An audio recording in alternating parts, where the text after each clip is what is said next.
क्यों एकत्र हुए हैं ये तो आप सबको ज्ञात ही हो गया है। हमारे भाई मुसला प्रसाद जी ने अपने बच्चे का जन्मदिन मनाया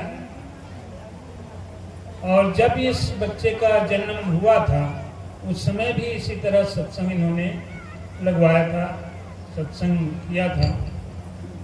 ये गुरुमुखों का पहचान है। गुरुमुख इसी तरह कोई भी अवसर मनाते हैं। तो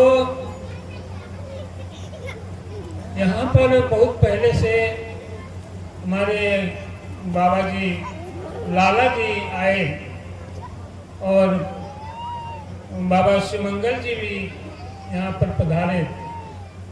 तब से यह सत्संग यहाँ पर कई बार हो चुका और आज भी आप सबको अवसर मिला यहाँ पर पधारने का। साथ संगत जी, इस सत्संग का उद्देश्य क्या है कि हम सब, जैसे अभी एक डॉक्टर साहब आए थे, उन्होंने कहा, बताया कि ये तो हमारा है, हाथ हमारा है, सिर हमारा है, आँख हमारी है, ये घर बार सब हमारे हैं, लेकिन हम कौन हैं? हम हाथ थोड़ी हैं, हम सिर नहीं हैं। ये सिर हमारा है, ये हाथ हमारा है, लेकिन ये जो हाथ हमारा है, ये जो कह रहा है वो कौन है? तो हम कौन है, इसकी पहचान करनी है, इसको देखना है, जानना है। इसलिए हम सभी ये सत्संग करते हैं। अगर इसको नहीं जाना, अपने आप को नहीं जाना, हमारे में और ईश्वर में कोई भेद नहीं है, एक ही है। तो इस चीज को अगर हम नहीं जाना तो हमारा मानव जीवन का कोई मतलब नहीं हुआ, क्योंकि सभी जीव जंतु हैं, पशु हैं, पक्षियां हैं, तमाम प्रकार के जीव जंतु हैं, हाथी है, घोड़ा है, सुअर है, बकरी है, नीलगाय है, तमाम वृक्ष है, पौधे हैं। तो ये सभी भी भाई भोजन करते हैं, खाते पीते हैं, सब जानवर चिड़िया, और अपनी संतान बढ़ाते हैं, सोते भी हैं। वही काम आदमी भी करता है, खाना खाता है, कमाता है पेट के लिए, अपना संतान वृद्धि किया और रात में सोया, दिन में काम किया, बस चला गया। तो इसके लिए हमारा ये जीवन नहीं मिला है। इसके लिए मिला होता तो हमारे और इस जानवरों में, पशुओं में, पक्षियों में क्या अंतर हुआ? उससे कोई अंतर तो हुआ नहीं। उसी तरह हम भी काम कर रहे हैं, खा पी रहे हैं, उसी तरह वो भी कर रहे हैं। तो मनुष्य होने का फर्क ये है कि हम अपने आप को जान लें।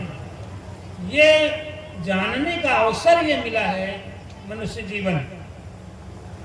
और योनियों में और जीव जंतुओं में, पशु पक्षियों में ये अवसर नहीं मिला है, ये नहीं हो सकता। वो अपने आप को नहीं जान सकते, भगवान को नहीं जान सकते, सत्संग नहीं कर सकते, भगवान का ध्यान नहीं कर सकते। ये हमको ये मौका मिला है तो हम इसको करें, इसलिए मिला है। तो हम अपने आप को जाने, भगवान को जाने। तो भगवान को जानने का तरीका हमको नहीं मालूम है। हम बिना जाने, बिना सोचे समझे, जैसे परंपरा चल रही वैसे ही करते चले जा रहे हैं। कुछ सोचते नहीं कि ये हम क्यों कर रहे हैं, इसका हमें फायदा क्या है, इससे भगवान हमको मिलेगा कि नहीं मिलेगा। केवल करते चले जा रहे हैं, देखी देखा परंपरा चल रही है। जिससे आजकल आप सब देख ही रहे हैं कि कांवड़ यात्रा लेके जा रहे हैं, तो उनको खुद नहीं पता कि शंकर जी कहाँ हैं, उनको जल हम चढ़ाएंगे, उनको मिलेगा कि नहीं मिलेगा, और शंकर जी हैं कौन ये भी नहीं मालूम। तो इस बारे में सोचें, विचार करें। हमारे रामायण, हमारे गीता, हमारी वेद, उपनिषद सब ये कह रहे हैं कि भगवान सर्वत्र है, सर्वव्यापक है, हर जगह है। एक सरसों डालने की जगह नहीं बची है जहां की भगवान ना हो। हमारे हृदय में है। सभी कहते हैं, जो भगवान को जान रहा है वो भी कहता है, जो नहीं जानता वो भी कहता है कि भगवान तो सब जगह है भैया, भगवान हमारे हृदय में, हमारे मन में। तो कहने को तो कह देते हैं। तो जब ये आप कह रहे हैं, ये लिखा हुआ है हर जगह, बड़े बड़े महात्मा, बड़े बड़े ऋषि मुनि लिख के गए हैं, तो इनकी बात पे विचार करना चाहिए कि भगवान कहा गया है कि भगवान सब जगह है, सर्वत्र है, सर्वशक्तिमान है। तो उस पर विचार करें, उसको देखें, उसको पता लगाएं, उसको जानें। तो यहीं पर भगवान की पूजा करिए, यहीं पे जल चढ़ाइए, यहीं पे उनको लड्डू खिलाइए, असलियत जान लीजिए। तो साथ समझिए, इसलिए हम सब ये सत्संग जगह जगह लगाते हैं कि असलियत जान लीजिए। हमारे सदगुरु बाबा मेहताब सिंह जी ने ये ज्ञान फैलाया। हमारे बाबा करमचंद जी, बाबा शिवमंगल जी एक के बाद एक इस ज्ञान को प्रचार कर रहे हैं। तो ये इसकी जानकारी करिए। इस ज्ञान का मतलब ये है कि इस ज्ञान को ले लेंगे। ज्ञान माने जानकारी। ज्ञान कोई वस्तु नहीं है, चीज नहीं है, न कोई किताब है। किताबों में ज्ञान लिखा है, तमाम प्रकार के भक्ति, ज्ञान, सब चीज लिखी है। भगवान के बारे में भी लिखा है, लेकिन उस लिखने से समझ में नहीं आता, उसको पढ़ने से समझ में नहीं आता। क्यों? क्योंकि जो रामायण लिखा है, जो गीता लिखा है, वो उस चीज को पा चुका था, उसका ज्ञान इतना ऊंचा हो गया था, उसको जानकारी थी, तब उसने लिख दिया। तो वही ज्ञान, वही दृष्टि जो लिखने वाले के पास थी, जो दृष्टि, जो ज्ञान, वही ज्ञान जब हमको मिलेगा, वही दृष्टि जब हमको मिलेगी, वही बुद्धि जब हमको मिलेगी, तब तो हम उसको समझ पाएंगे जो उसने लिखा है। जब तक वो ज्ञान, वो दृष्टि, वो बुद्धि हमको नहीं मिलेगी, तब तक उसका लिखा हुआ हमको समझ में नहीं आएगा। क्योंकि लिखने वाला उस चीज को पा चुका था, उस ऊंचाई तक, उस ज्ञान तक पहुंच चुका था। तो वो ज्ञान हमको पहले प्राप्त करना पड़ेगा। तो वही ज्ञान यहाँ पर सत्संग में बताया जाता है। तो उसको जानिए। और वो जानेगा कौन? वो बाबा जी बताएंगे।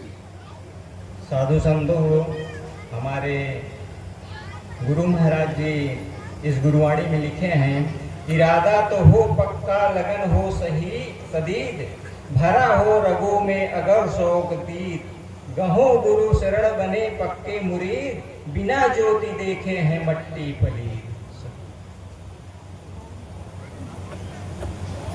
इसमें बाबा जी बता रहे हैं, इरादा हो पक्का, लगन हो सदीद।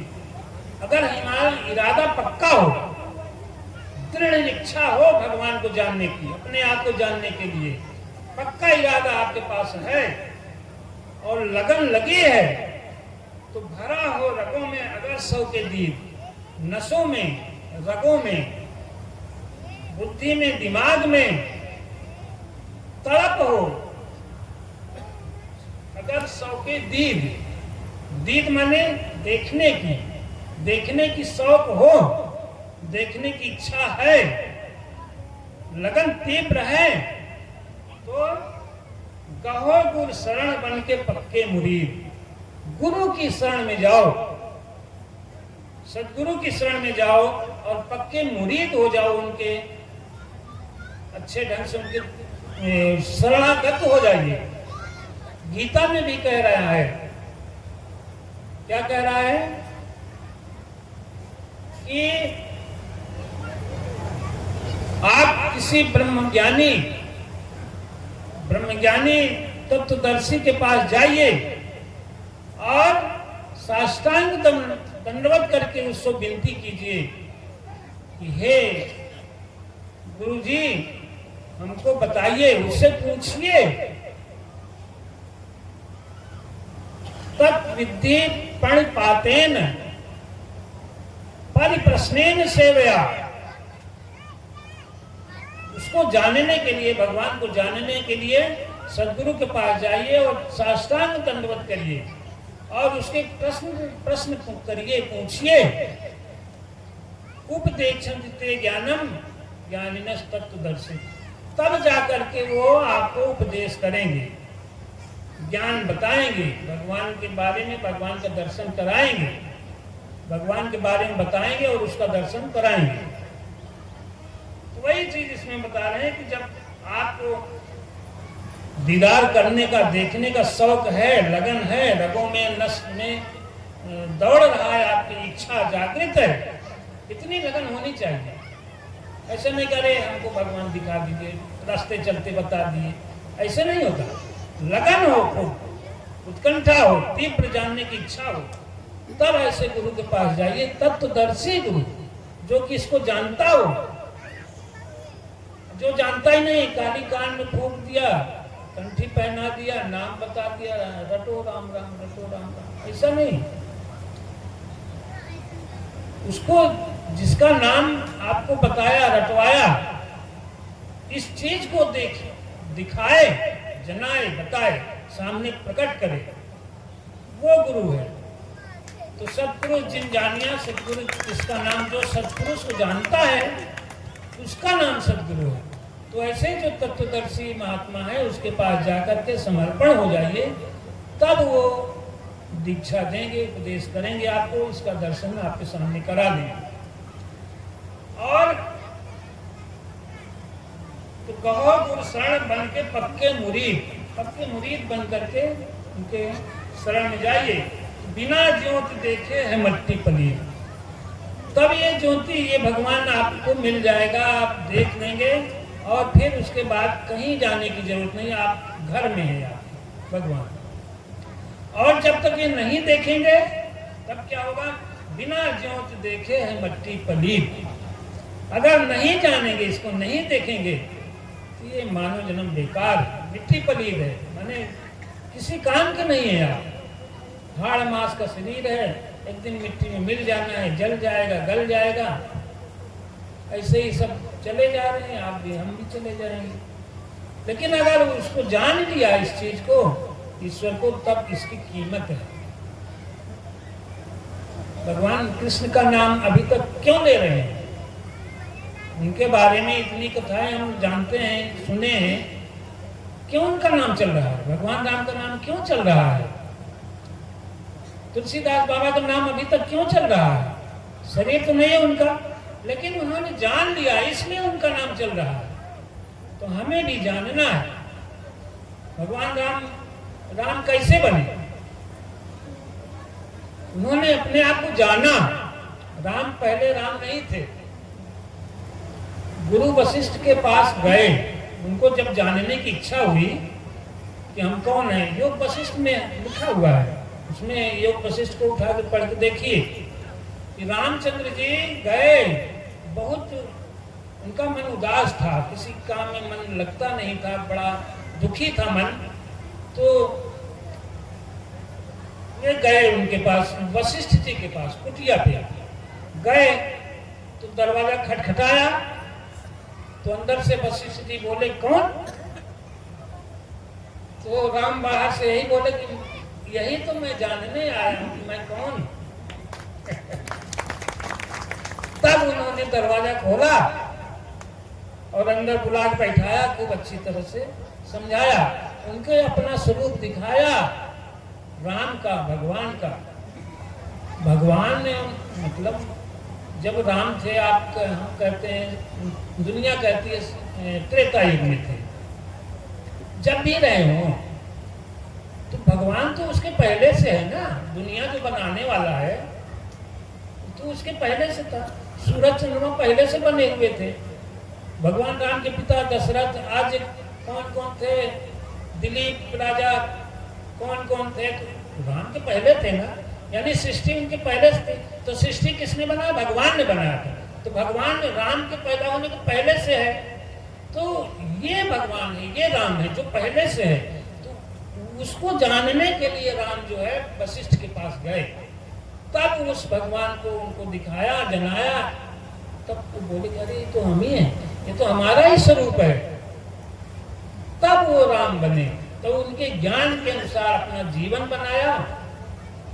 तब उन्होंने क्या किया, प्रातः काल उठ के रघुनाथा, माता पिता गुरु नाम ही माथा।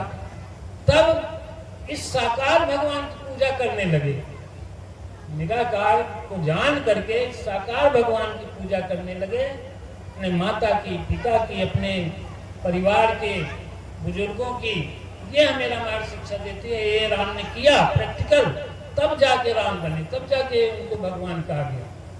तो इसी तरह हमको भी जब हम अपने आप को जान जाएंगे तो ये समझेंगे कि ये तो सब में है, तो सभी हमारे रूप हैं, सबका आदर करना चाहिए, सबका सत्कार करना चाहिए, सबकी सेवा करनी चाहिए। परिवार में बच्चों की सेवा करिए। बच्चों की सेवा क्या है, बच्चों को दुलार करिए, प्यार करिए, उनको खूब बढ़िया जितना हो सके अच्छा भोजन कराइए, पौष्टिक भोजन दीजिए, अच्छा कपड़ा पहनाइए, उनको अच्छी शिक्षा दीजिए, अच्छे स्कूल में पढ़ाइए, अच्छे गुरु से खूब बढ़िया शिक्षा दीजिए, जिससे कि वो आगे बढ़े। ये बच्चों की सेवा है। बुजुर्गों की सेवा करिए, उनको जो जरूरत हो, दवाई की जरूरत हो दवाई दीजिए, भोजन की जरूरत हो भोजन दीजिए, पानी की जरूरत हो भोजन पानी दीजिए, उनकी सेवा करिए। घर परिवार की सेवा करिए, समाज की सेवा करिए, ये भगवान की सेवा है। इसके अलावा पूजा करने बाहर जाएं, जल चढ़ाने बाहर जाएं, कोई मतलब नहीं है। तो साथ संगत इस पर हमको विचार करना चाहिए। और हमारे सदगुरु का ज्ञान जो है बहुत ऊंचा है, वही ज्ञान है जो कृष्ण भगवान ने अर्जुन को दिया था, जो वशिष्ठ जी ने राम को दिया, वही ज्ञान है। इसको प्राप्त करके आप सब अपने जीवन को धन्य करें। साथ संगत जी, भाई साहब हौसला जी ने तो आज बड़ा अच्छा काम किया कि ये सत्संग लगा करके इतनी कृपा किया कि हम सबको सत्संग करा दिया। हम सभी मिल करके भगवान से प्रार्थना करते हैं इस बच्चे को आशीर्वाद दें कि वो भी इसी तरह से आगे बढ़े, खूब अच्छा शिक्षा प्राप्त करे, ज्ञान प्राप्त करे और आगे बढ़े। शासन जी प्यार से कहिए शुभ गुरुदेव भगवान।